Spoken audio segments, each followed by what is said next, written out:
आपका सब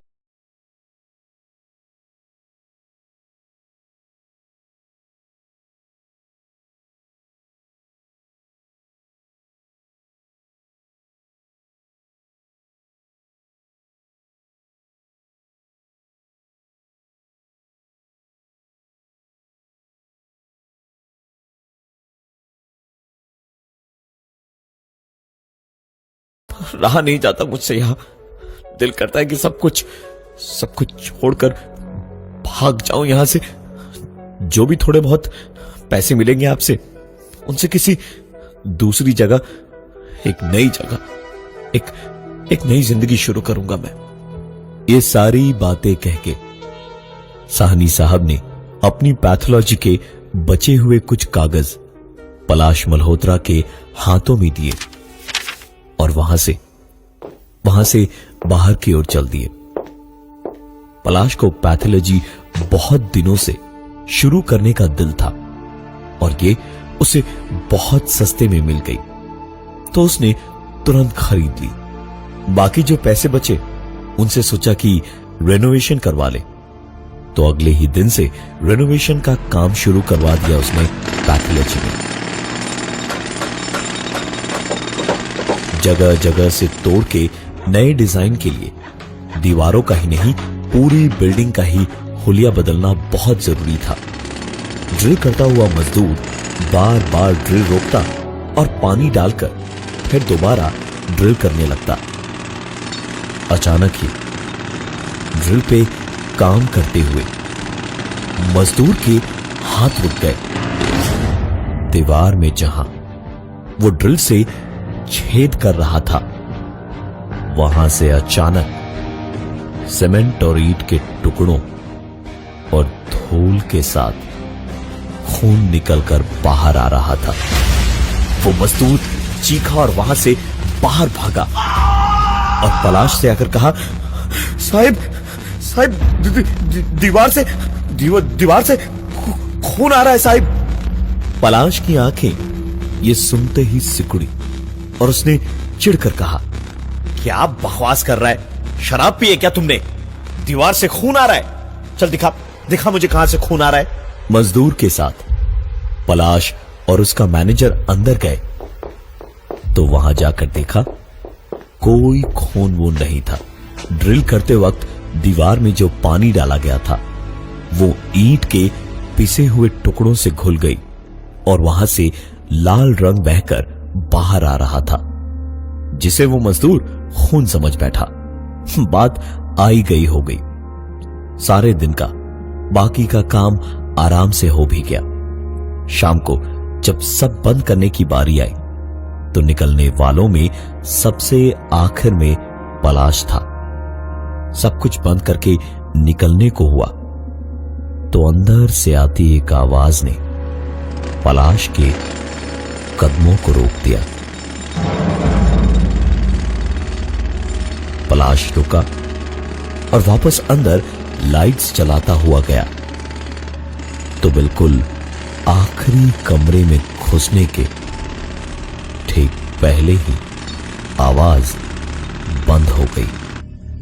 कमरे का दरवाजा खोलकर उसने लाइट चलाई और अंदर जाकर देखा ड्रिल मशीन रुकी हुई पड़ी थी। ड्रिल की नोक और दीवार खून से सने थे। पलाश वहां से लाइट्स बिना बुझाए ही बाहर भागा और बाहर का ताला लगाकर गाड़ी में बैठ के गाड़ी स्टार्ट करने की कोशिश करने लगा।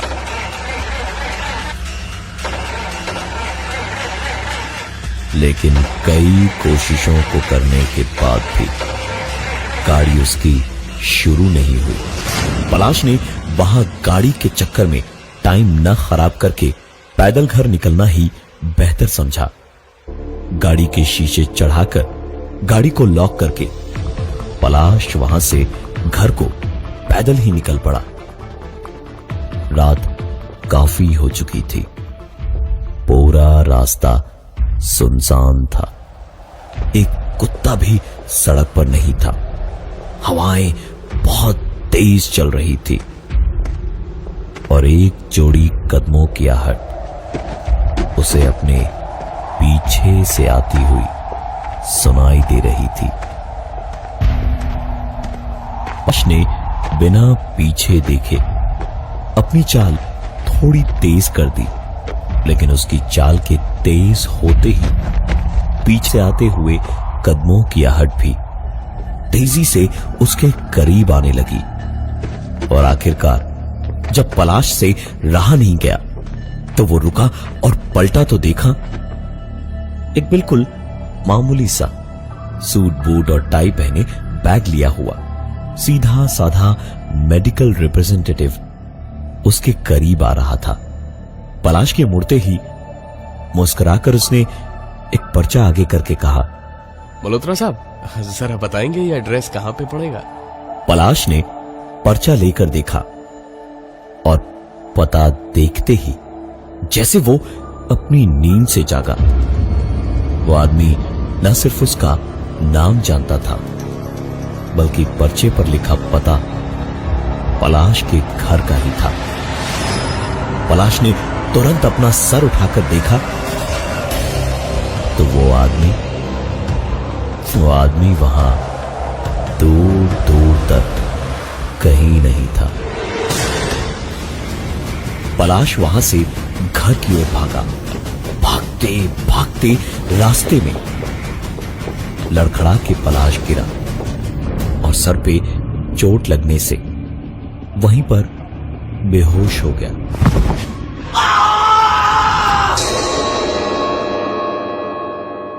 आंख खोली तो पलाश वापस अपनी पैथोलॉजी में ही था। पैर में भयानक उसके दर्द था। उठने गया तो दर्द से एक चीख निकल गई। पलाश को याद ही नहीं आ रहा था कि वो पैथोलॉजी में कैसे पहुंचा। पलाश ने पूरी ताकत और हिम्मत बटोरी और भयानक दर्द के बावजूद उठकर खड़ा हुआ और लंगड़ाता हुआ किसी तरह एक टांग पे घिसटते हुए पलाश पैथोलॉजी से बाहर निकला और वापस घर की ओर जाने लगा। सारी चीजें याद करते करते चलते हुए पलाश यही सोच रहा था कि आखिरकार जो कुछ भी हुआ वो सचमुच हुआ या वो कोई सपना देख रहा था। आखिरकार वो वापस पैथोलॉजी में कैसे पहुंचा। वो आदमी जिसने पता पूछा था वो कहां गायब हो गया। और अगर पलाश को नुकसान पहुंचाना था तो उसे नुकसान क्यों नहीं पहुंचाया। पलाश यही सब सोचता हुआ सड़क पे रात के अंधेरे में उस सुनसान सड़क पे चला जा रहा था जहां झिंगुरों की आवाज के साथ साथ रह रह के कुत्ते भौंक रहे थे। पलाश एक मोड़ पे मुड़ा ही था जब पलाश ने सामने एक दुकान के शीशे में अपने पीछे उसी आदमी को दोबारा देखा। पलाश जितनी देर में पलटा वो आदमी दौड़ता हुआ पास आया और बोला, तुम्हारे घर का पता मुझे मिल गया।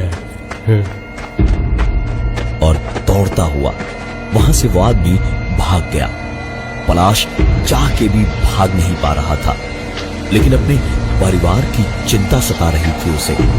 पलाश भागा भागा जा ही रहा था अपने घर की ओर, लेकिन किस्मत में आज कुछ और ही लिखा था।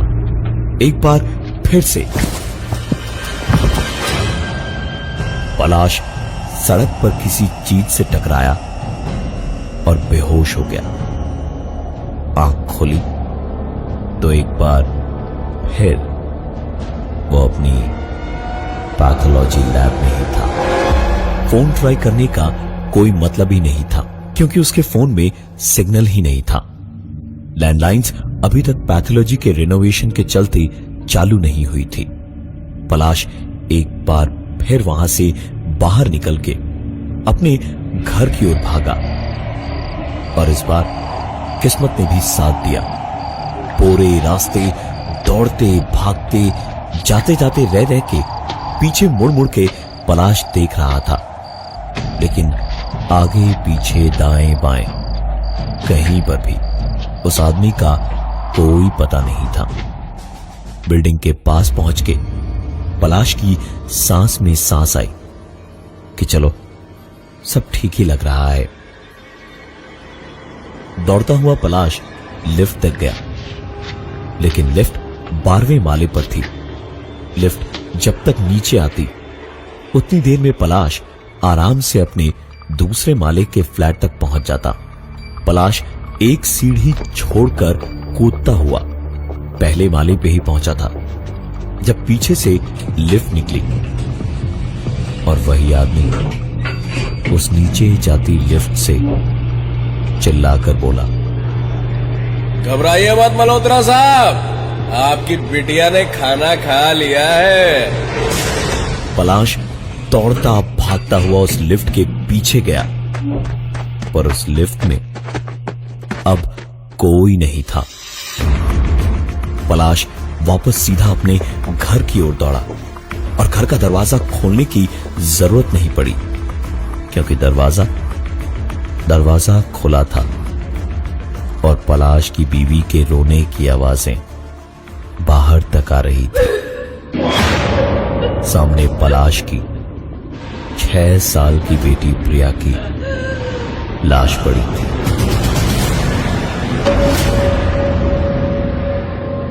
जिंदगी अगले 1 महीने में बदल गई थी। पलाश हमेशा डरा डरा और घबराया सा रहता। अपनी बीवी सुगंधा को उसने कुछ नहीं बताया था इस बारे में। धीरे धीरे जिंदगी बदल तो गई, लेकिन पलाश अब सिर्फ काम में डूबा रहता, बिल्कुल भी किसी और बारे में सोचता ही नहीं था। पलाश सुबह सुबह ही पैथोलॉजी लैब पहुंच जाता और देर रात तक वापस अपने घर आता।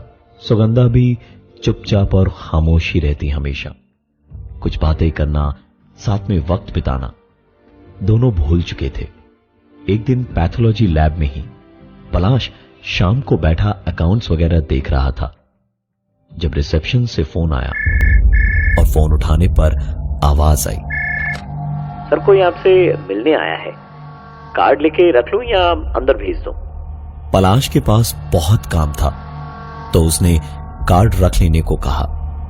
दिन भर मेडिकल रिप्रेजेंटेटिव और बाकी दवाई की कंपनी से लोग आते ही रहते थे। पलाश ने भी सोचा कार्ड तो है ही, बाद में मिल लूंगा।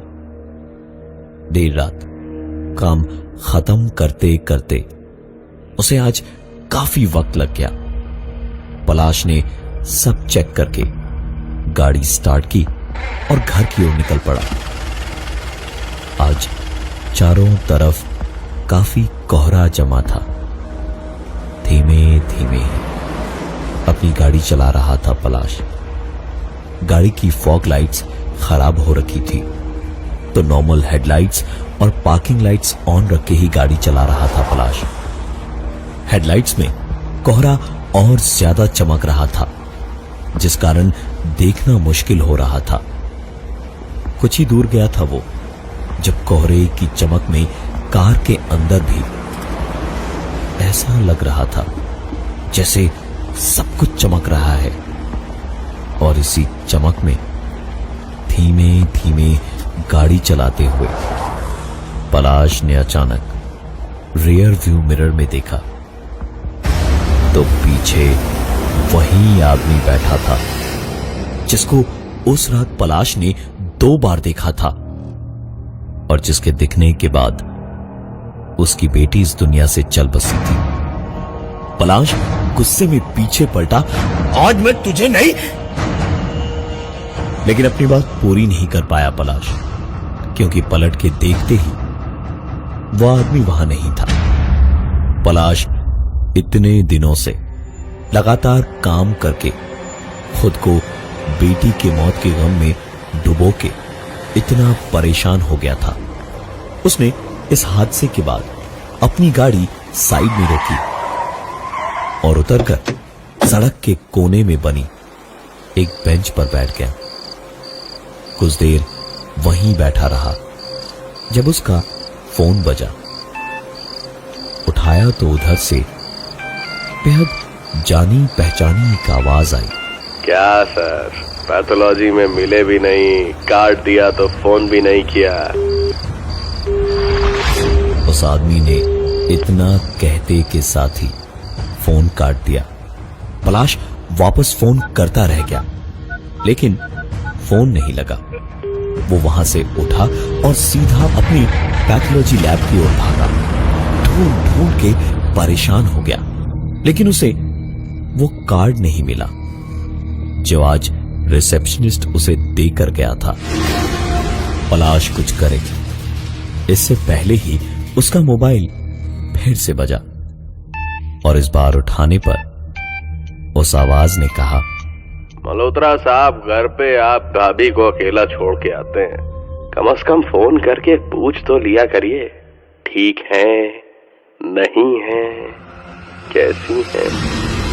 पलाश अपनी बेटी को खोने के बाद अब अपनी बीवी सुगंधा को नहीं खोना चाहता था।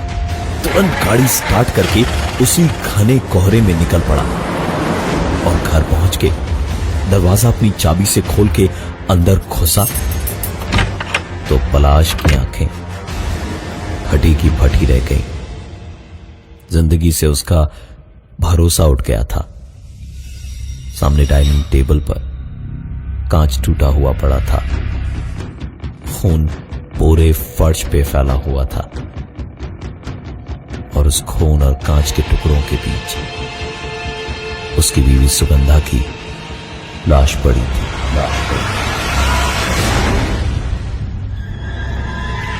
बेटी की मौत की सच्चाई से इतने दिनों से भाग रहे पलाश के पास बची इकलौती दौलत उसकी बीवी सुगंधा भी अब इस दुनिया में नहीं थी।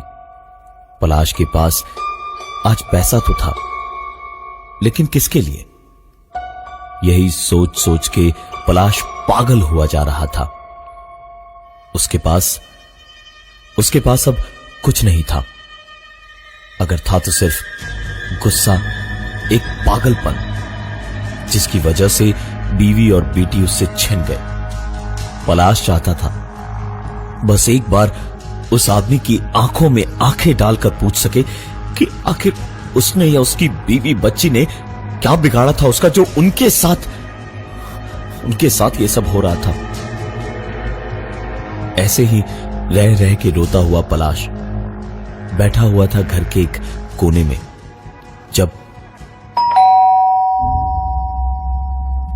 दरवाजे की घंटी बजी। पलाश सर और कंधे को झुकाए हुए दरवाजे तक गया और दरवाजा खोला तो देखा बाहर कोई नहीं था। एक पल को पलाश अपना सारा गम भूल गया और इधर उधर देखने लगा, लेकिन घंटी जिसने भी बजाई थी वो वहां था ही नहीं। पलाश ने अंदर आकर दरवाजे को बंद किया और कदम वापस जाने को उठाया ही था कि पलटकर पलाश ने देखा तो दरवाजे के नीचे से किसी ने एक विजिटिंग कार्ड सरका के अंदर फेंका था। पलाश ने कार्ड उठाया तो उस पर कोई नाम, पता या फोन नंबर नहीं लिखा था। सिर्फ एक बात लिखी थी, पैथोलॉजी, आज रात 9 बजे। पलाश समझ गया था कि इसका मतलब क्या है। उसने घड़ी देखी, उस वक्त रात के 8:30 बजे थे। तुरंत निकल के उसने गाड़ी स्टार्ट की और निकल पड़ा अपनी पैथोलॉजी की ओर। वहां पहुंचकर पलाश ने गाड़ी बीच सड़क पे ही रोकी और उतरकर ठीक कुछ 20 मीटर दूर पैथोलॉजी के सामने खड़ा हो गया और इधर उधर देखने लगा। आसपास दूर दूर तक कोई नहीं था। आखिरकार पलाश का इंतजार रंग लाया। वही आदमी उसे दिखाई दिया। वो आदमी पलाश को देखता हुआ, मुस्कुराते हुए पैथोलॉजी के दरवाजे के ठीक पास खड़ा हुआ था। पलाश उसे देख ही रहा था जब उस आदमी ने पलाश को देखकर अपनी तरफ आने का इशारा ऐसे किया जैसे पलाश का मजाक उड़ा रहा हो। पलाश उसकी ओर दौड़ा और जैसे ही पलाश उसे पकड़ने वाला था, वो आदमी बस 2 कदम चला और दीवार में समा गया। किसी भी तरह पलाश के लिए यह बात मान पाना नामुमकिन था कि एक जिंदा इंसान दीवार में कैसे समा गया। पलाश ने तुरंत दीवार पे हाथ चला के कोई चोर दरवाजा या जो भी था उसे ढूंढने की कोशिश की और ये करते करते पलाश की एक चीख निकल गई।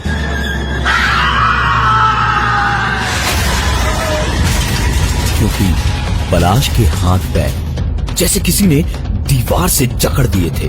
चाह कर भी पलाश हिल नहीं पा रहा था और उसके सर का एक एक बाल जैसे उखाड़ देने को कोई उतावला हो रहा था। जिस्म की पूरी ताकत लगा के पलाश ने खुद को छुड़ाया और वहां से पूरी जान लगाकर भागा और गाड़ी के पास पहुंच के वापस पलट कर देखा तो वो आदमी वहीं खड़ा था। पलाश को देखकर मुस्कुराता हुआ उसे हाथ हिलाकर अलविदा कह रहा था। पलाश ने तुरंत अपनी गाड़ी स्टार्ट की और जेब से फोन निकाल के जिस साहनी साहब से पलाश ने पैथोलॉजी खरीदी थी उन्हें तुरंत फोन लगाया। फोन उठाते ही पलाश हेलो भी बोल पाए उससे पहले ही एक बहुत ठंडी और शांत आवाज में साहनी साहब ने कहा, पहले बच्चा फिर बीवी, दोनों ही नहीं है अब। 7 दिन के अंदर अंदर पैथोलॉजी बेच दो वरना अगली बारी तुम्हारी होगी। शहर छोड़ दो। मैंने भी यही किया था। बचने का यही सिर्फ एक रास्ता है। पलाश के दिमाग में वही एक बात याद आती रही जो साहनी साहब ने उसे इस पैथोलॉजी को बेचते वक्त कहा था। मेरी बीवी मेरा बच्चा इस दुनिया में नहीं रहे। पलाश समझ चुका था कि वो लड़ तो नहीं सकता ऐसी ताकत से। यहां से चले जाना ही बेहतर होगा। बहुत कोशिशें की लेकिन अगले 7 दिन में पैथोलॉजी खरीदने कोई नहीं आया। पलाश मल्होत्रा आज पुलिस की फाइल्स में गुमशुदा है। कई साल हुए, किसी को पता नहीं पलाश मल्होत्रा कहां गए और उनका क्या हुआ। इस पैथोलॉजी को खरीदने के लिए पलाश मल्होत्रा ने एक बैंक से लोन लिया था। लोन रिकवरी नहीं होने के कारण बैंक ने उनकी इस प्रॉपर्टी को नीलाम किया और जिसने भी इसे खरीदा उसने एक ही बात कही थी कि नीलामी में इतने सस्ते दामों में कोई जगह मिल सकती है, ये कभी नहीं सोचा।